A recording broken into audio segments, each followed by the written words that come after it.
Welcome to the Deep Dive. We cut through the noise to give you the knowledge you need fast. Today, we're getting into Robert Kiyosaki's thinking, specifically his 5 financial intelligences. This comes straight from his book, Increasing Your Financial IQ.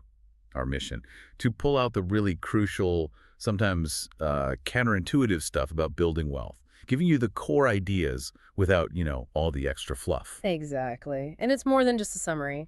We're aiming for those aha moments for you, connecting Kiyosaki's ideas to things you can actually use. We want to get beyond the basics, give you some real perspective on how wealth actually works, especially now. Absolutely. Because Kiyosaki isn't just saying be smart with money. He breaks it down into 5, distinct skills, intelligences, he calls them. And he thinks they're absolutely vital for financial success. It kind of pushes back on a lot of standard advice, so let's dig in. Okay, first up, making more money. Now, lots of people hear that and think, okay, get a bigger paycheck. But that's not quite Kiyosaki's angle, is it? It's really about solving problems. That's spot on, yeah. What's really interesting is how he flips the script on financial problems. They're not just headaches, they're opportunities. He uses this analogy like a toothache that gets worse if you ignore it, meaning you got to tackle financial issues head on, but it's bigger than just your own problems. It's about spotting problems out there, needs people have, and then figuring out how to solve them. Basically, the bigger the problem you solve and the more people you solve it for, the more potential there is to make money. It pushes you towards like an entrepreneurial view. Right, constantly looking for gaps or things that aren't working well where you can add value. Exactly. Whether it's a new product, a better service, or even just finding a smarter way to do something in your current job that saves the company money or time. So it's a mindset shift, really, from just earning to actively hunting for ways to create value. How would someone apply that, say, if they're not looking to launch a whole new business, like in their everyday life? Sure. Okay. Think about someone with a regular job. Instead of just doing their tasks, maybe they notice something that always slows things down in their department, a bottleneck. If they figure out how to fix a new process, maybe automate something and it saves real time or money, that's solving a problem. That kind of value can lead to, raises, bonuses, maybe even new roles. Or outside work, maybe you notice parents complaining there's nothing affordable for kids after school. Setting up a simple, valuable program solves that problem. Could bring in some income while meeting a real community need. It's about being observant, proactive. That's a great way to look at it. Okay, so you figured out how to make more money. The next challenge, and it's a big one, is keeping it. Kiyosaki warns about financial predators. What are these threats and why are they so dangerous? Yeah, this is critical. Making money is one thing, holding on to it is another challenge altogether. He lists them out. Taxes, partners, lawyers, brokers, even businesses.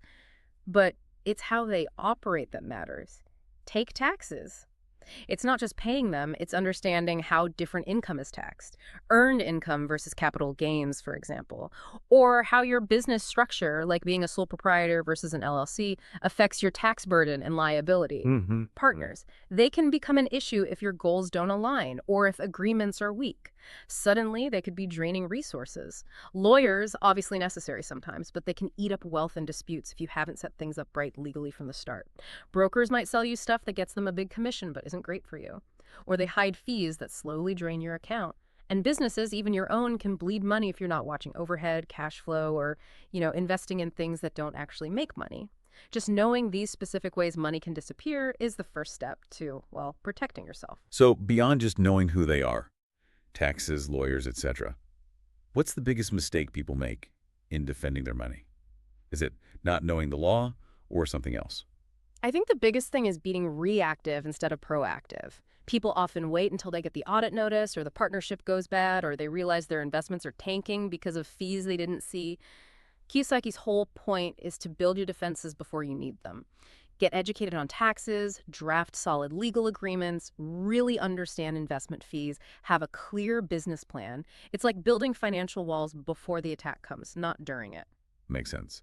Okay, so we've protected the money from outside forces. What about managing it internally? Budgeting. Most people hear budget and think, ugh, cutting back. But Kiyosaki has a totally different take, right? What's his idea? Yeah, this is where he really flips convention on its head. Instead of just slashing costs, he suggests something radical. Increasing specific expenses to generate income. Think about that for a second. Spend more to make more. He doesn't mean buying luxuries.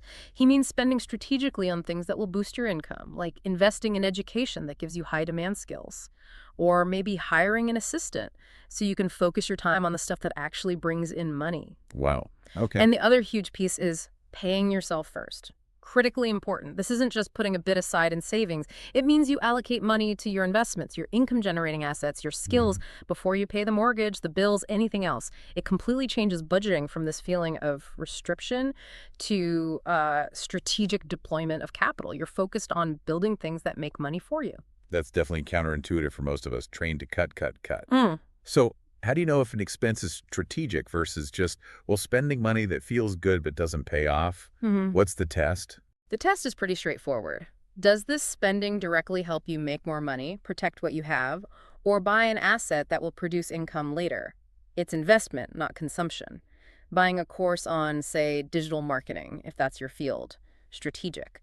Buying the latest gadget just because it's new, probably not strategic unless that gadget is somehow essential to your income generation. The expense needs to be an investment in you, your business, or your assets with a clear potential return. If it makes you smarter, faster, or buys something that spins off cash, it likely fits. Got it. Okay, next up, leverage. That word gets thrown around a lot in finance, often linked with risk, but Kiyosaki talks about it across money, time, and networks. How does he broaden that idea? Right, and that's key. He sees leverage as much more than just borrowing money. It's fundamentally about getting more with less. Using these three resources, money, time, and your connections, really smartly. So money leverage, yeah, it can mean using other people's money, OPM, like a mortgage for a rental property where the tenant's rent pays the bills and gives you profit. You use a smaller amount of your own cash to control a bigger asset that generates income. Okay. Then time leverage. This is about making your hours count for more, outsourcing tasks you don't need to do, delegating, automating, building systems, maybe like a piece of software or a process that works even when you're not physically there, hiring help. It frees you up for the really high-value activities that drive income or growth. Makes sense. And finally, network leverage. This is using your relationships, your social capital. It's not just name dropping. It's about collaborating, finding mentors, joint venture partners, building a team, tapping into the skills, knowledge, and resources of others to achieve something bigger than you could alone. And underlying all of this is the idea of control over assets.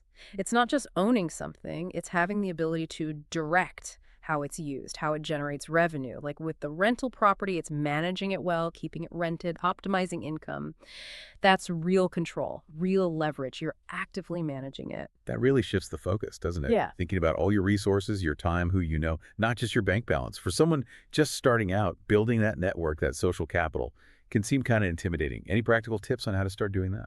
Yeah, that's a fair point. It's not about trying to meet famous people right away. It's more about genuine connection and adding value. Start small. Look at people in your field or fields you're interested in, people whose work you respect. Instead of asking for something, try offering something first. Share an interesting article. Make a relevant introduction if you can. Comment thoughtfully on their work. Go to industry meetups, virtual or in person, and just talk to people. Ask questions. Listen. The key is being consistent, being authentic, and having a mindset of both learning and contributing. Over time, those genuine connections build trust, and that's the foundation of a strong network. Great advice. Okay, the fifth and final intelligence. This one feels incredibly timely. Improving your financial information. What's the main point here, especially now with information changing so fast? Oh, this one is so critical today. Kiyosaki basically warns, don't use outdated knowledge in today's world. Things change too fast. Think about it. Markets shift constantly. New tech like AI or crypto emerges and changes everything. Rules and regulations change. Global events hit home. Relying on what you learned 5 or 10 years ago, even 2 years ago, it's just risky.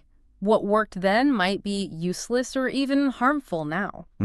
So the emphasis is on continuous learning, constantly seeking out new, relevant information, but also critically assessing it. Where is it coming from? Is it biased? Is it just noise? You need to develop the skill to filter information, not just consume everything. In today's world, old information isn't just unhelpful. It can actually cost you big time. Missed opportunities, bad decisions, your financial IQ isn't fixed. You have to keep working on it constantly. Right, and with so much information and so many gurus online, how do you tell the good stuff from the noise or, the scams? What kind of filter should you use? That's the million-dollar question, isn't it? Kiyosaki would likely say, be skeptical and stick to fundamentals. Your filter needs a few layers. First, who's providing the info? Do they have an agenda? Are they selling you something related to the advice? That's a big one. Second, get multiple viewpoints. Don't just read things that confirm what you already think. Look for different, credible perspectives. Third, look for actual data, real evidence, not just stories or strong opinions. Fourth, remember that real financial education is about understanding principles, not just memorizing tips. If it sounds too good to be true, like get rich quick, it almost certainly violates basic principles. And finally, if possible, test things out. Small scale first. See what actually works in the real world. Don't just take someone's word for it, verify. Great framework. Okay, so that wraps up our deep dive into Kiyosaki's 5 financial intelligences. Making more money through solving problems, protecting it from those predators, budgeting strategically, paying yourself first, leveraging money, time, and networks, and constantly upgrading your financial information. Taken together, these really offer a powerful way to take more control over your financial future. Hopefully this gave you some solid takeaways. Maybe think about which one of these resonates most with you right now. Where might you need to put a bit more focus? And building on that, here's something to chew on. If these 5 intelligences are about navigating the present financial world, think about the future. In a world getting even more digital, more connected, faster, what might the next wave of financial predators look like? Things Kiyosaki didn't even cover. And what new kinds of financial intelligence may be related to data, AI literacy, or even just managing the psychological pressure of it all might we need to start developing now to protect ourselves from threats that are only just starting to emerge? Just some food for thought as you continue on your own financial path.